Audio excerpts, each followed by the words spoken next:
Deep in the jungle of central Vietnam, there's a wonder of the world. Wow, that is amazing. A lost universe that hides a unique ecosystem. It doesn't happen anywhere else on this planet. I think that's just about the holy grail for a biologist. And a team of scientists and explorers with a mission. This is an amazing cave.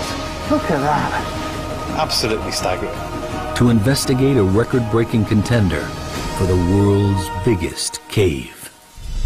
Wow. Vietnam's Mountain River Cave, or Sơn Đoòng, is uncharted territory. And next to no one has forged the depths of this monstrous cave. The team of pioneers is here to prove that this cave is the largest in the world. This is an absolutely amazing cave. It's huge. We're just in the entrance now. It's going to get so much bigger. That's amazing. Absolutely wonderful. This is definitely a once-in-a-lifetime opportunity. I'm so excited about being here. Practically the first person to set foot into the cave. It's a wonderful opportunity. In 2009, caver Jonathan Sims was one of the first humans ever to enter here. But deep into the long cave passage, he was stopped short by a forbidding rock face. Now he's back with caving expert and expedition leader Howard Limbert. He brings more advanced climbing equipment and a commitment to reach the top of the wall.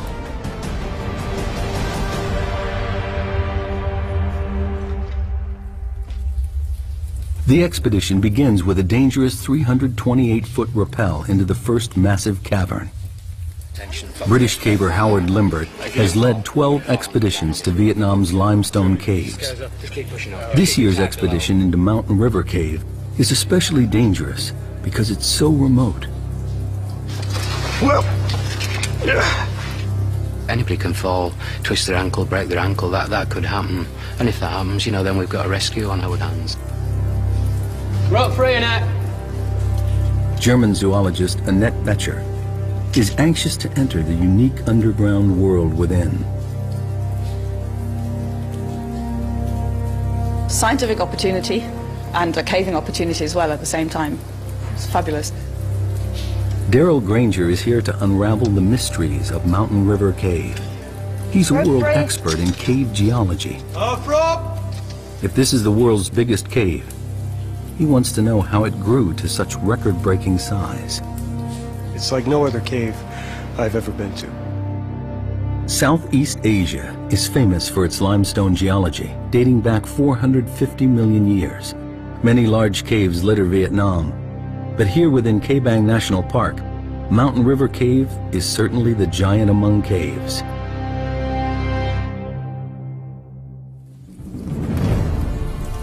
In the 2009 expedition, Limbert and his team were only able to fully explore the first section of the cave. But they found areas they estimated to be about 500 feet wide and about 650 feet high.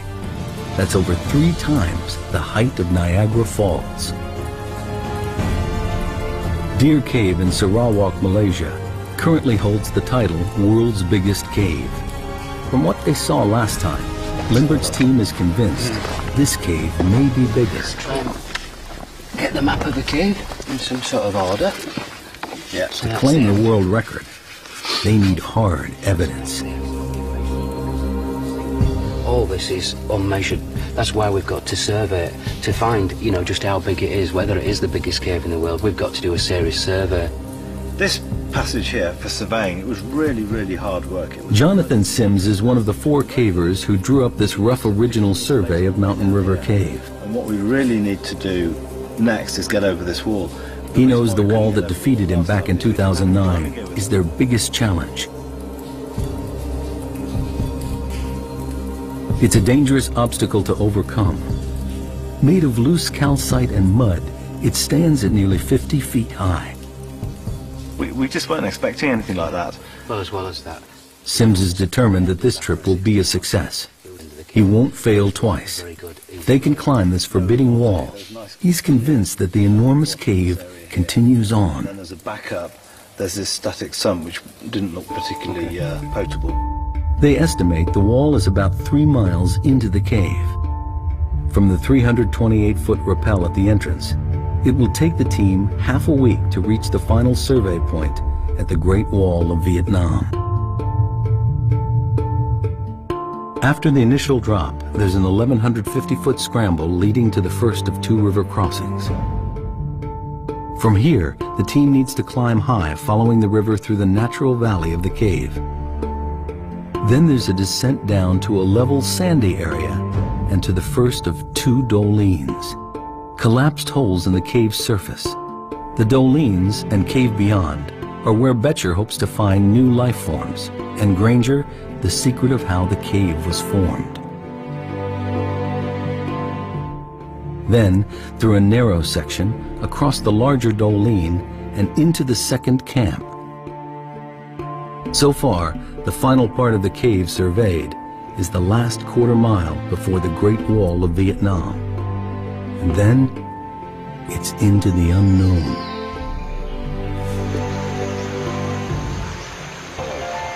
Limbert's caving team has been exploring Vietnam caves since 1990. They picked the Cây Bàng Massif for a very good reason. It's a huge limestone area with lots of water, ideal ingredients for cave formation. Where there's no limestone, the rivers are trapped within walls of non-soluble rocks, which hold the water in. But when it does find an exit, the results can be spectacular. The volume and power of the water help create these gigantic caves. Add a monsoon climate with heavy downpours feeding the many rivers here, and the chances of water carving out a colossal cave are even greater. So far, they've discovered 62 miles of caves, but none as epic as this. They suspect additional factors must be at work here. The team needs to navigate difficult, broken terrain to reach their first camp. They're nearly a third of a mile into the cave, with 65 feet to go before reaching a powerful river. This river runs like a main artery through the first part of the cave. At its lowest, 353 cubic feet of water pour by this point every second. It carved this enormous cave, and the team will have to navigate it twice. Limbert leads the way. Oh, some evidence of a bit of water comes through here at times. Bit slippy on these. Yeah. Oh, I can see the river. Whoa! Look at this. This is our river crossing. Oh, then we're underwater. Yeah. Determined to move forward, they must cross the deep, threatening underground river. It's the last bit that looks a bit quick. So if I go up there and belay you, and then you can walk across there, and probably it looks like you've got to climb up in that crack there. A couple of bolts this side, a couple of bolts the other.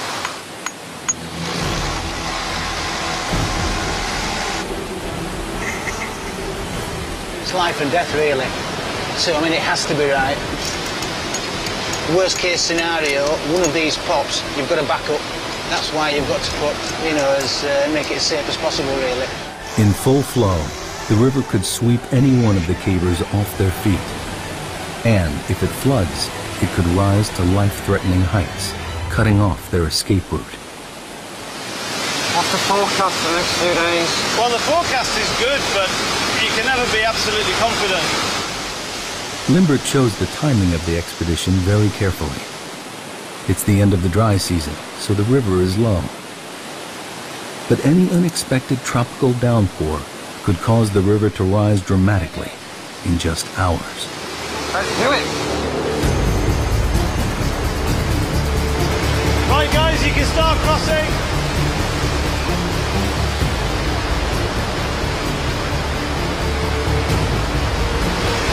Next one.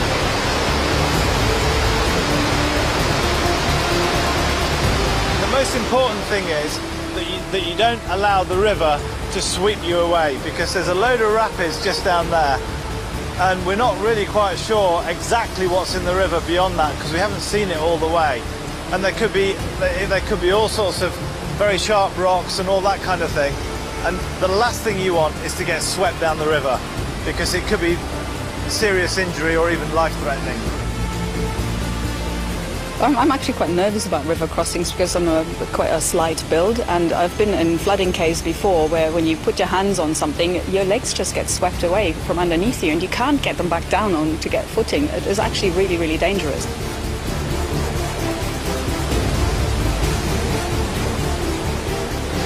I'll put a passage block here. Hold on.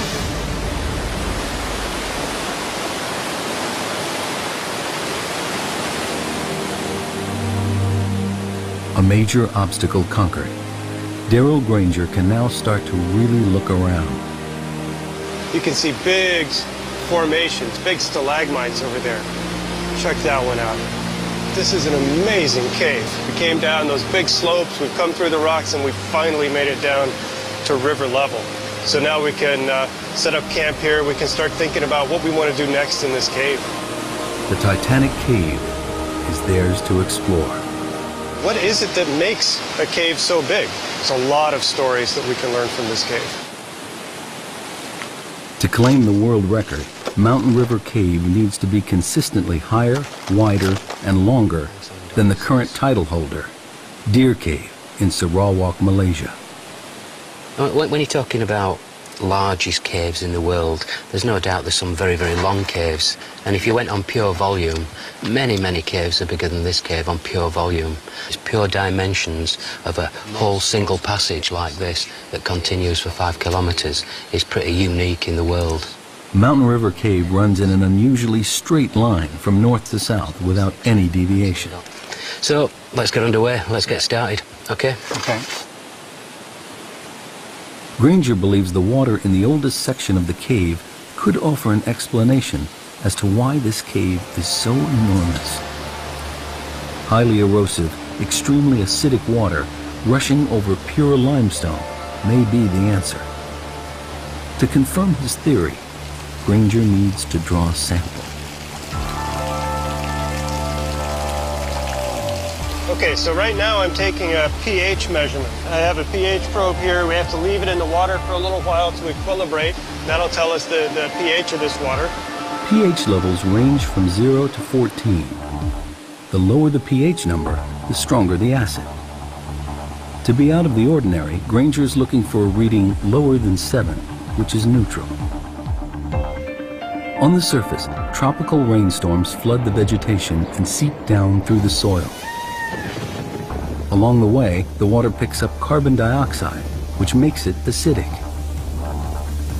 High levels of acidity would make the water flowing into Mountain River Cave more effective at seeping its way through the rock. All right, so my pH should be finished now, and we have about pH 7.5. So that's pretty typical, maybe a little bit on the low side. The results of the test surprise Granger. The water here is not overly acidic. This can't be the explanation for the cave's epic size. There's something strange going on here, and finding the answer to this huge puzzle is his primary focus. Granger needs to dig deeper. The explanation could lie in the river's efficiency at eroding the limestone.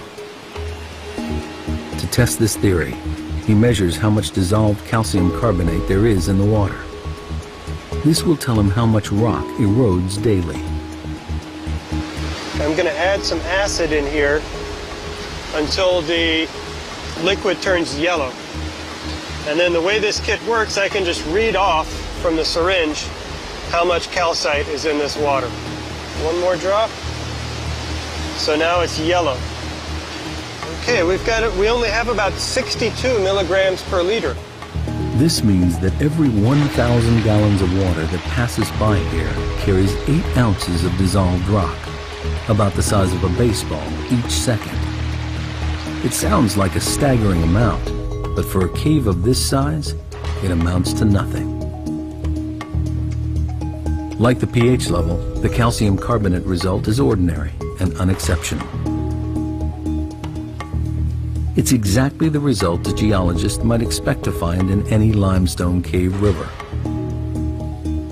These results don't help Granger understand why this cave is such a monster. The answers must lie deeper within the cave. Howard Limbert's team is a third of a mile into Mountain River Cave. They have food for 6 days, enough to get to the Great Wall of Vietnam and back. The team sets up camp. Rehydrating and replacing lost calories has to be carefully managed.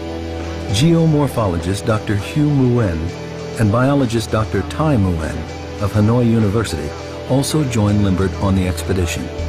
Hopefully the other porters will take all the other bags to our underground camp.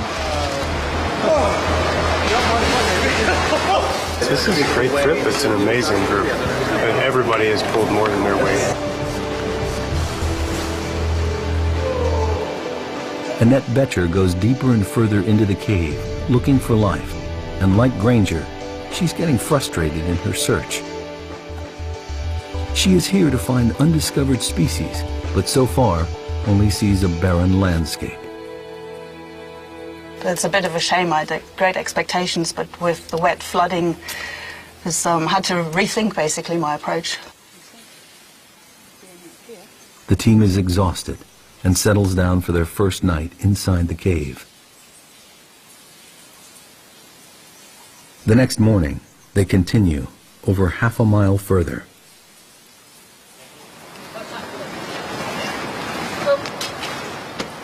Daryl Granger has explored some of the largest caves in the world. But this one is about to reveal something he's never seen before.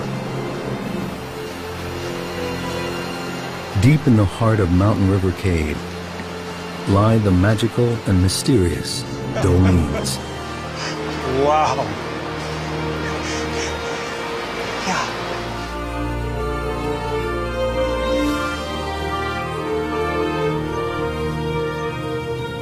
Here, the cave roof has collapsed inwards, allowing sunlight to flood in, connecting above and below ground with the vital ingredients of life, water and light. Man, this is the world's biggest cave. The rest of this stuff is just building up to it. That is amazing. That's 1.5 kilometers away. That is huge.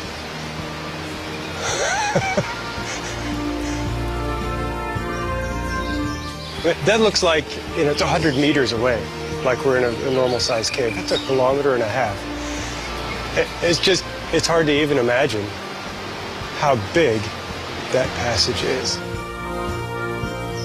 Here, a unique mini jungle has taken root, 1/4 mile below the surface of the earth.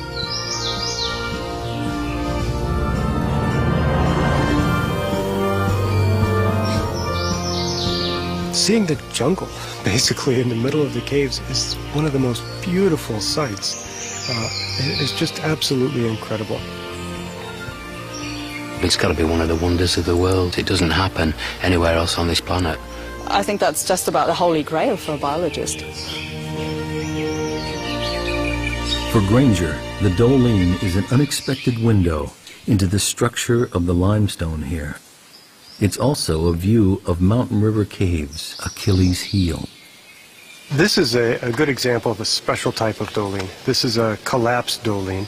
So that happens when you have a cave passage and then the surface collapses into that cave. And it happened here because we have really thin beds. You can sort of see them on the back side of the wall, and they're just not strong enough to hold up this cave roof.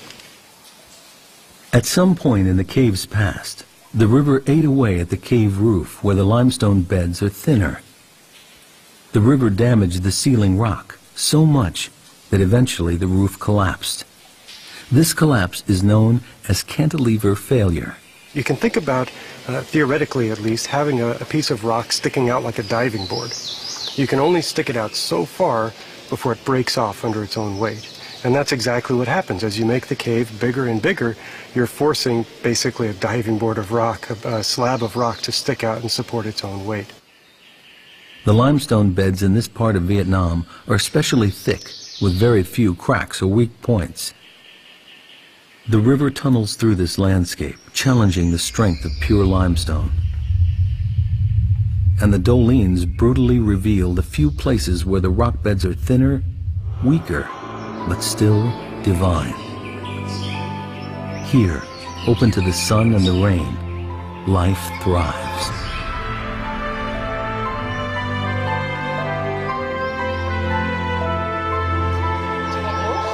Dr. Tai Nguyen and Annette Betcher are the first to climb into the undergrowth. She's eager to tap into Nguyen's expertise in rainforest plant species to figure out how this subterranean wonderland compares with the surface. After disappointments in the first part of the cave, the Doline fulfills Betcher's expectations. Here is an area rich with life, a unique and unexplored ecosystem. This is absolutely fantastic. It's a treasure trove for biologists. And everything that lives here has got here by complete chance. So birds have dropped seeds, plants have sprouted up. This species outside is evergreen. Okay. Yes. Correct. But here it's fall down the leaf in the winter, I think so. Okay, so you think it's evergreen outside, but Yes. it's deciduous in here. And so the young leaves, are those the red leaves? Are those young leaves? Okay, right. Betcher had hoped to find new species of plants evolved to flourish in this strange underground world. But Nguyen doesn't see examples of unique evolution. Instead, he thinks the plants in the Doline are showing extreme adaptation. It's a process known to biologists as phenotypic plasticity.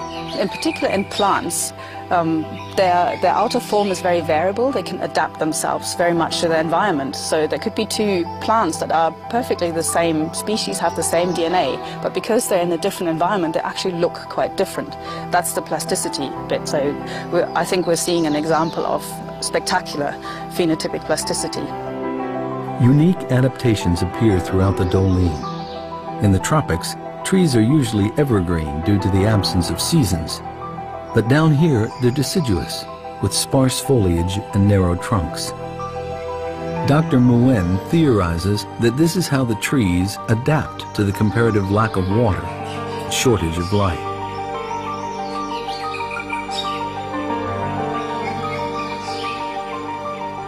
These steep Doline walls enclose this mini jungle and act as a natural barrier to the outside world, trapping pockets of life deep within the cave.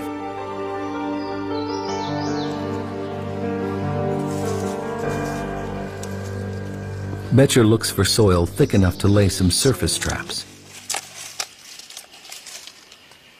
Alcohol will preserve any creatures that venture in. Now she must try to find any signs of life in the dark cave. But so far, the chance of finding anything of significance doesn't look good.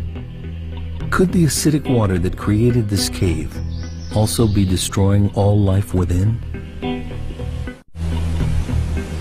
In the wet, active part of Mountain River Cave, Daryl Granger discovers a clue as to why the apparently very ordinary water here has carved out such an extraordinary cave. He's got a hunch that the speed of the water at peak flood could be the key factor. Here, what we see are little scallops that are carved in the wall. They're dissolved in the wall by water as it passes by. He expects to find evidence that the water runs through here at a great speed.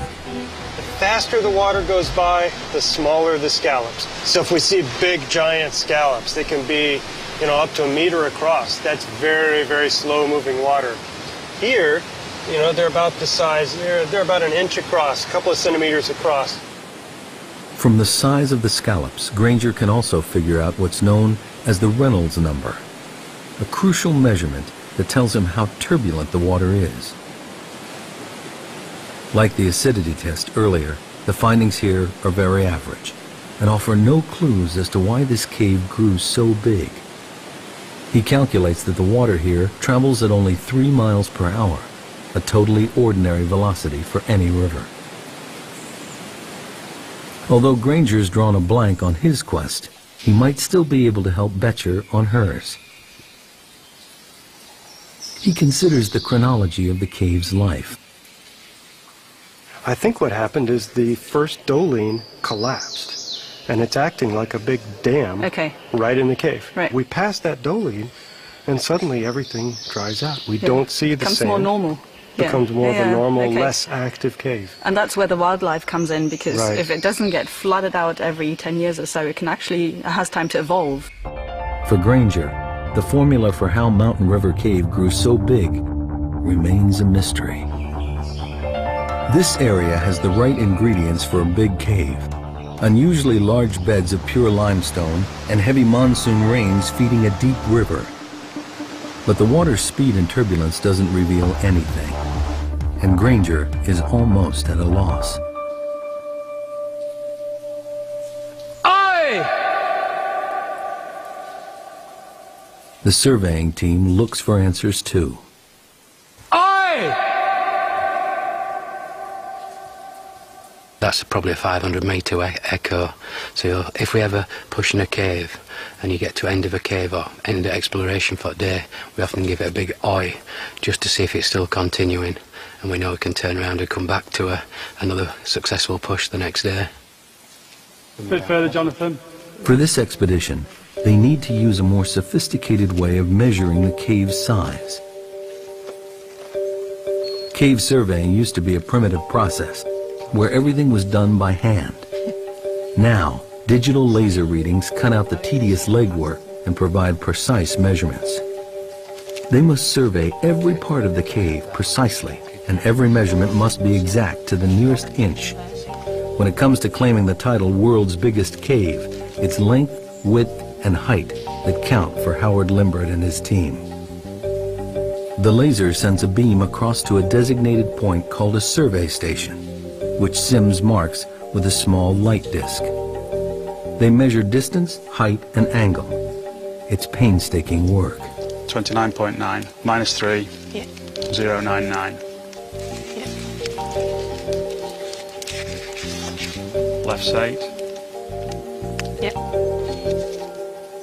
The laser beam picks out the highest point in this section of the cave. It measures 328 feet high. The Statue of Liberty could fit in here quite comfortably, with room to grow. The widest section surveyed so far is 338 feet across. This passage continues for another half-mile. Enough room for a small plane to fly through, or even a whole display team. Very good. So if we go back to the original station, and then we'll get some legs straight down there. Okay. Can you shine your target? Shine on Limbert believes this cave is consistently longer and wider than Deer Cave, but he needs to find the highest area. Just up a bit, Jonathan. Light on. They're now over 2.5 miles in, and Deer Cave still holds the title of the world's biggest cave. Hope lies beyond the wall, but they have just 3 days left to survey, and there's a problem mounting. While the dolines bring in light, they also allow weather from above to seep down into the cave. Jonathan, come a bit closer. Please, we've got a problem with the clouds now. It's extremely accurate if there's no cloud in the way, which there is in this case across the far side. So this is one thing that does make it difficult. One of the peculiar hazards of surveying in a cave this size. The poor visibility means the team must stop the survey. It's a paralyzing setback. They're running out of time to get to the end of the cave. Time is running out to survey Mountain River Cave. Howard Limbert makes a tough decision. He sends his 2 best climbers, Sweeney and Clark, ahead to set the rigging on the treacherous Great Wall of Vietnam, so the rest of the expedition can follow tomorrow.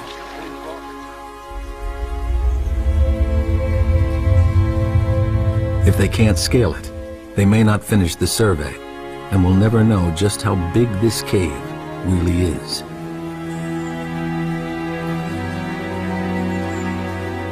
In 2009, the explorers estimated the forbidding wall to be nearly 50 feet tall. Now, Clark and Sweeney think it's much bigger, estimating 200 feet, nearly the height of a 20-story building. They have the gear for the challenge, but the wall is going to be a longer, more dangerous climb than they expected. Geologists call this a flowstone, rock made weak and fragile by water dripping from the ceiling. the first 15 foot is this, which looks very good, but if that's what it is. This wall could be the mission's downfall. That's just mud and gravel, is that? Ouch. It soon becomes clear this cave is not going to give up its secrets without a fight.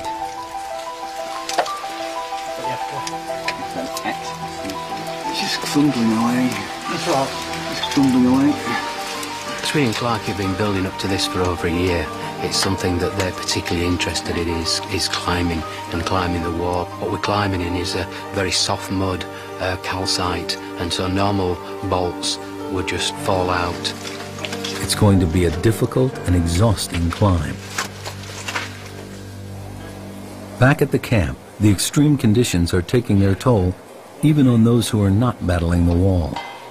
What can be quite difficult is just living in can be quite squalid conditions. You've got to keep things clean. It's very dirty at times. You're getting sand and dirt in everything, be it your caving equipment, all this clothes. Feet are a big problem because you're continuously wet or sweating or going through rivers.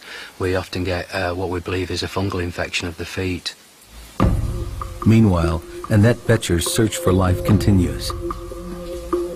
She came to Mountain River Cave to find new species, but with only a mile or so to go before the wall, she has yet to discover anything out of the ordinary. She has one more chance for a promising new sample area, a dry passageway. That's where the opportunities are with this fantastically big cave. So I can go into those and look for those tiny critters that will be evolving in their large, dry side passages, in their alcoves. Regular flooding in large parts of the cave means that it's difficult for new life to gain a foothold. But in these dry alcoves, Betcher thinks she may find isolated species which have had time to evolve and flourish in complete darkness.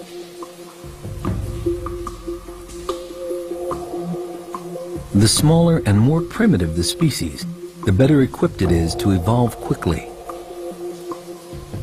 Evolution takes a long time. If you have something like 2 or 3 generations a year, you can evolve at much greater speed. And mammals don't tend to have those generation times, so a white blind bat in the cave is unlikely. Because of the cave's sheer size, species can easily get cut off from each other. In isolation, Betcher believes it's possible for weird and wonderful offshoots to evolve. Oh my word, look at these. Zoologist Annette Betcher finally strikes gold in Mountain River Cave. This is the first white woodlouse that I've seen ever in the cave. On the surface they would be dark colored, probably dark grey, slate grey or black. This is not something I expected to find here, so I'm very pleased. Come on. I'm almost 100% certain that this is a new species. And the reason being is that to have a new species you need isolation, geographical isolation, but this is a pretty isolated place. They look different. There's nothing nearby that I've seen that's got no pigmentation. It's a woodlouse, all right, but it'll be a new species of woodlouse and it'll be specific to Hang Song Dong. It's about as good as it gets. It's a fantastic discovery for Betcher. A species that has adapted to its environment and survived the great floods of water that helped create this cave. Well, there's absolutely no chance that anybody's ever seen these creatures before, and that's what really excites me. It's a wonderful discovery. The woodlouse is a clear sign for Betcher to what's happening here. In the cave, the key to adaptation is being able to keep up with the ever-changing environment, and the organisms that most successfully adjust to the prevailing conditions have a better chance of survival. When I set off, I had actually fairly low expectations, so finding the white woodlouse is much better than expected. I'm very excited about it. The woodlouse's evolutionary path has enabled them to survive and prosper in an environment never seen anywhere else. I would expect a new cave species probably to be pigmentless, so looking white to us and be blind. I don't think that the woodlice we found are blind. They don't seem to have rudimentary eyes, and they can certainly sense light. So they are adapted to the cave environment, they just haven't gone the full way yet, so there's room for them to evolve more, and the next step would probably be for them to lose their eyesight. A once-in-a-lifetime breakthrough, Betcher discovers new life within the Doline. A breakthrough in evolution attributed to the awesome scale of this lost world. Back at the camp, time is running out.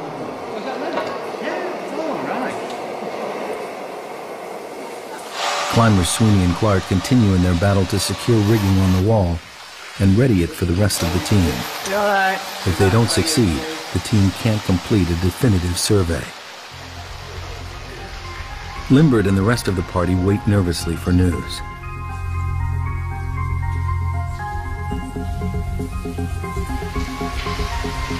As time runs short, Darrell Granger is convinced he's near to cracking the geological puzzle of why this cave is so large.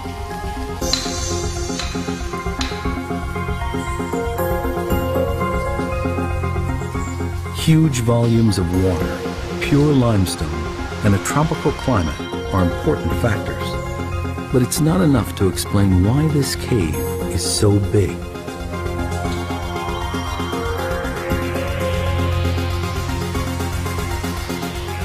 In a bid for answers, he returns to his maps of the region. So this is a digital elevation model. It shows the area that we're in. Right in here, this is the Kabong National Park. Granger suspects the critical evidence lies in the cave's geography. He spots an old fault line on the map. It seems to mirror the underground route plotted by Mountain River Cave. This could be the answer he's looking for. You know, the real light bulb moment is when I saw the fault line, and then everything kind of clicked. What I noticed are these straight lines in here. They go due north and south, and remember the cave here goes north and south. And I realized we're right on that fault right there. That's exactly what formed this cave. There's that same fault right up there. Once, a river ran where Mountain River Cave exists today. There was a deep vertical crack in the Earth's crust, a fault. Eventually, the river water eroded the limestone and went deep underground. Once the water filled the fault and found the exit, the river started to erode the rock along the crack, and a gigantic cave was born. But there's another key factor. The fault was narrow. When the water began to carve this mega cave millions of years ago, the narrow shape of the fault fortified the cave. The reason the caves fall apart, the reason they break down, is often because they get too wide and the limestone roof can't support that long a length. Here, the straitjacket of the geological fault restricts the cave's width, reducing the possible risk of collapse and allowing the cave to continue to grow in a straight line. The fault is very vertical, and that has also influenced the cave development and helped turn it into what's probably the world's biggest cave. And that's because the walls are perfectly vertical, or they're nearly vertical here, and so the cave is very, very tall. The 1,300-foot-high dolines show what happens when a cave weakens. Granger has every piece in place. Unusually thick pure limestone, a huge catchment area feeding a large river, an underground fault line, the right shape to contain a stable cave passage, and finally, a river on the limestone surface that made a cave at the first opportunity. A perfect formula to build a gigantic cave. The title of the world's biggest cave could rest on reaching the top of the Great Wall of Vietnam. But first, they need to know if Sweeney and Clark have managed to climb it. 2.5 miles in, Limbert finally gets the news he's been waiting for. His team has reached the top of the wall. The height or pitch is even more than anyone anticipated. Absolutely fantastic. The pitch is, well, we reckon it's something like 80 metres. We think we've used about 80 metres of rope. 80-metre pitch? 80 metres. 80 metres. Great news, yeah. That's his main objective of this trip, is to get up that wall, and we've done it. This morning I was very doubtful we were going to do it. I thought we were going to be too tough, but they managed to get up. They've done a brilliant job. 80 metres is a big climb in those conditions. The good news brings speculation as to what lies beyond the wall. It's a long way. I'm not going to be surprised if that's the end of the cave. I know Howard thinks it's going to turn left. My inclination is it's going to go straight there and terminate. But, you know, that's what we're going to find out.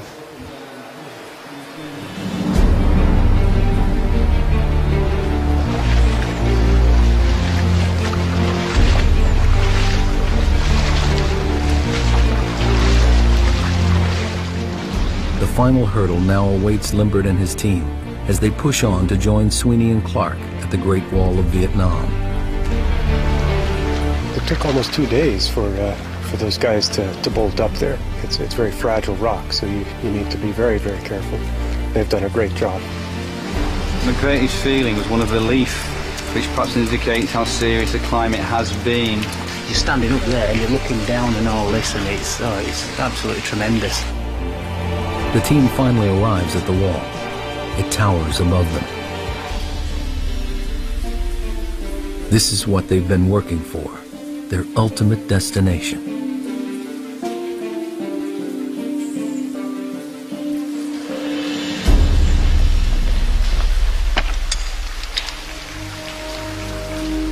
Limbert and Jonathan Sims are looking for a section of the cave that beats the highest point in Deer Cave.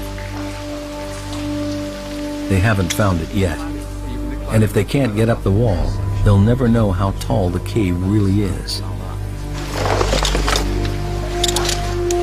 It'll be very, very dangerous, so we'll have to be very, very cautious going up the wall. It's only for experienced cavers, really.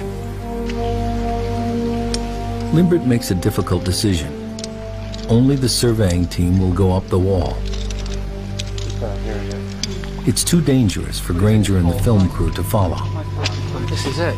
We're about to go up and push into the unknown, as they say.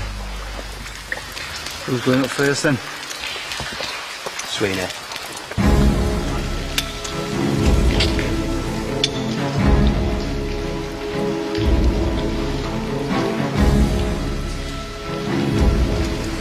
Ready to rock.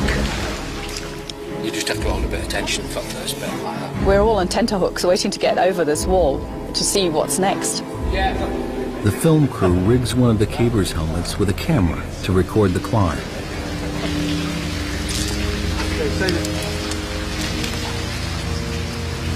Left of it, down centre of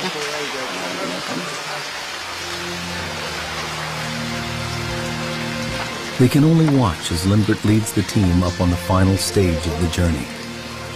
It's a whole team effort. I mean, it isn't just a few people going up a wall. It's the whole build-up. It's the sort of year of planning. It's all the prep. It's the porters. It's absolutely everything that gives a few people the chance to do something like this right at the end. The cavers attack the Great Wall.